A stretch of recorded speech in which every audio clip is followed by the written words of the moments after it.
Right friends, welcome back to News Capsules. So this is the second capsule of 26th week, and all of you are well aware about the change in the current affairs pattern which we have started from 26th week. And in this second capsule, we are going to deliberate on Brexit. And in the first capsule, we discussed in detail about the European Union.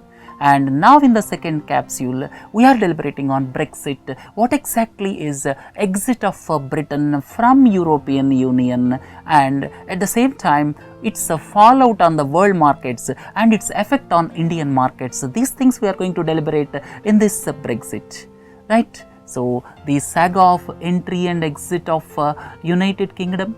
You may ask what is meant by United Kingdom. Please look into this slide. United Kingdom has got basically 4 regions. One is England, the other one is Wales, then Northern Ireland and Scotland. Please look into this slide.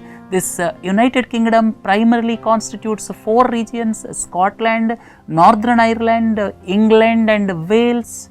And these 4 regions put together is known as United Kingdom. Sometimes it is loosely called as Great Britain, right? So Brexit means exit of Britain from European Union. In the first capsule, we discussed in detail about the formation of European Union and how it functions. Those things we deliberated in European Union capsule, and in this capsule we are going to deliberate on the entry and exit of United Kingdom, right? So the saga of entry and exit.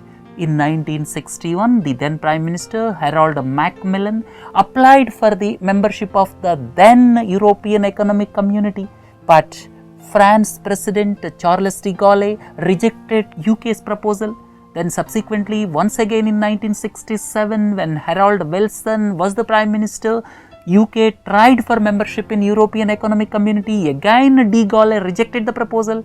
But in the year 1972, when Ted Heath was the Prime Minister of United Kingdom, he applied for the 3rd time, and Georges Pompidou, the President of France, accepted the application of United Kingdom. And ultimately, in January 1973, United Kingdom became the member in the then European Economic Community. So that means United Kingdom assumed membership of European Economic Community in the year 1973, and all of you are familiar with this European Union. That means European Economic Community subsequently transformed into European Union. All of you are familiar with Maastricht Treaty, Lisbon Treaty and all these things we have discussed in this capsule number 1, right? Why United Kingdom opted for referendum? The important points why United Kingdom opted for referendum I have given here. Please look into these 8 points. First and the foremost is, we have already discussed about a single market in European Union, and certain sections of society in United Kingdom felt that because of single market, the immigrants from poorer East European countries are stealing the jobs. All of you are familiar with the poorer East European countries. Please look into this European Union, 28 countries. Eastern side, this Romania, Bulgaria, Poland, these countries are situated towards the eastern side.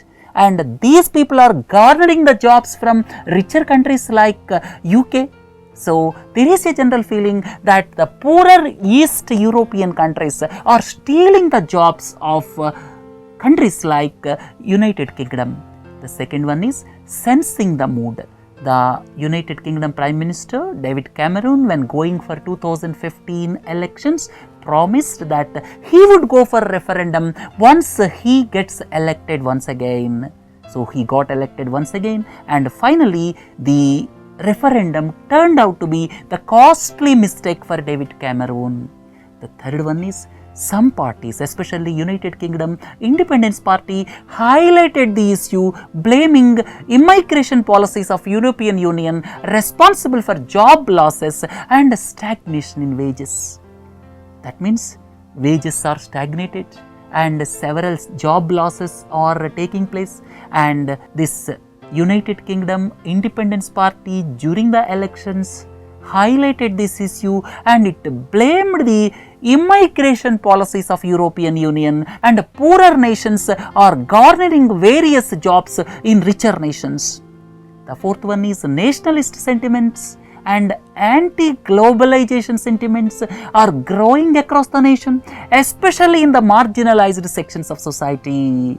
Because of this free policy of 28 countries, there is a general feeling that the countries are losing their importance and the people who are the original inhabitants of the countries are not able to garner the jobs. That was the general feeling, and it gave rise to nationalistic sentiments and anti-immigration sentiments and anti-globalization sentiments. Then ruling Conservative Party's policies for the past 5 to 6 years, they slashed around 18 billion pounds from local governments' budgets, and subsequently it resulted in reduction in social welfare benefits. And at the same time, fear psychosis created by the Remain camp further emboldened the Exit camp. And in fact, Barack Obama also suggested the country to remain in European Union, and the comments of Remain camp and the fear psychosis created by Remain camp ultimately emboldened the Exit camp. And there is also a general feeling that Germany is dominating the bloc. And at the same time, UK is contributing more to the European Union budget. In Capsule-1, we have seen France, Germany and UK are contributing to almost 50% of the budget of European Union, and the people from United Kingdom felt that it is hurting their growth. And ultimately, European Union's actions are benefiting East European countries. That is the inherent feeling in some of the United Kingdom citizens. Right. And here, all of you are familiar with Brexit. 51.9% voted for exit from European Union, and 48.1% voted for remaining in European Union. And if you look at who voted more for Brexit and who voted for Remain, here interesting facts will come out. First and foremost is less educated and people without college degrees opted for exit from European Union. Then more educated class and elite class, especially from cities like London, opted for remaining within European Union. And older and poorer sections of society, and at the same time working class factory workers, farm laborers, and these people voted for exit from European Union, and younger people, richer people, urban people and elite class, they voted for Remain. And two regions, England and Wales, predominantly voted for exit, and Scotland and Northern Ireland voted for Remain. And here London elite class voted for remaining in the European Union. So here it is very clear that less educated people without college degrees, working class, farm laborers, factory workers, older people, these people voted for exiting from European Union. And richer people, elite class and people living in cities like London opted for remaining within European Union. So it is clearly indicative of the fact that the governance policies are favoring rich and elite against the marginalization of poor and less advantaged. And immediate fallout in United Kingdom after Brexit, all of you are analyzing the news. 10-year government borrowings, that means the government securities interest rates fell to historic low of less than 1%, with the expectations that the central bank, that is Bank of England, may go for rate cut. Then second thing is the stock markets crashed, especially banking stocks like RBS, Barclays, HSBC are the worst hit. And sterling, that is pound sterling, fell to 31-year low against dollar. That means which was not seen since 1985. Then downward revisions of UK growth by various rating agencies already took place, and this may lead to capital flight out of UK. Then several financial services firms announced moving its employees from London. One is JP Morgan, 4,000 employees, Morgan Stanley 2,000, HSBC 1,000. Then somewhat a panic reaction is expected from financial markets in the short term, and gold may gain in near future because of the volatility of pound sterling. People may feel that gold is the best bet. So these are the issues because of Brexit. And if you look at the world and fallout in the long run, first and the foremost is UK may not remain the same after some time. Scotland may ask for independence. And please don't forget, Scottish National Party won around 90% of the seats in 2015 elections. And Scotland may ultimately want independence because it predominantly voted for Remain camp. And Northern Ireland is another region which also voted for Remain camp, which ultimately they may opt for Republic of Ireland, which is a European Union country. And France, badly hit by terrorist attacks in recent times, may also ask for Brexit. Then Germany, several Germans are not happy with the welcome migrants policy of Angela Merkel, and London's image as International Financial Services Centre may be affected badly. All of you are familiar with London. Almost 40% of foreign exchange transactions take place in London, and London's image as International Financial Services Centre will be affected. And it is not clear how after exit United Kingdom will craft its policies with the balanced 27 countries European Union. Then right-wing parties against European Union will gain ground, especially in countries like France, Denmark, Netherlands and Austria. Especially they are not happy with the migration of people from poorer East European countries. Then some countries which are already into debt trap like Greece, Portugal, Spain are not happy with the European Union because of austerity policies imposed by European Union. Then another important point is this may lead to elevated risk of global recession, and recession may take place in several countries and growth rates may be abysmally low in some countries, and it marks the end of spirit of globalism.